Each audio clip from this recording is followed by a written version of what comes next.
Negative વિચારો કે તમને મન જ ના લાગે. લાગે છે અત્યારે? નહીં લાગતું. પણ છતાંય તે મનમાં અસંખ્ય વિચારો આવતા હોય, આડું અવરું મતલબ ચિંતન થતું હોય.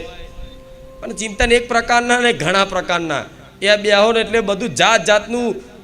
કોકની જોડે બાજ્યા હોય ને એ યાદ આવે, કોકની જો પૈસા લેવાના હોય એ યાદ આવે, કોક બોલી જ્યું હોય એ યાદ આવે. જાત જાતનું મતલબ કોઈ વિચાર્યું ના હોય એવું બધું આ મગજમાં આવે. અને તમે છેલ્લે કંટાળીને ઊભા થઈ જાઓ, મારું કામ નહીં, મારું મન લાગતું. તો નિરાશ થવાની જરૂર. મન ના લાગે ને વિચારો આવે ને છતાંય તમારે એવું વિચારવાનું, આ જે નહીં કહેતા કે દુઃખ બહુ છે, દુઃખ બહુ છે, પેઠવાની શક્તિ નહીં રહી. મરવાના વિચાર આવે, આત્મહત્યા કરવાના વિચાર આવે, કંઈક તલાઈમાં ડૂબી જવાના વિચાર આવે, કંઈક નાહી જવાના વિચાર આવે, આ બધાને છોડી દઈને બધું મૂકી દેવાના વિચાર આવે. આવું નેગેટિવ વિચાર.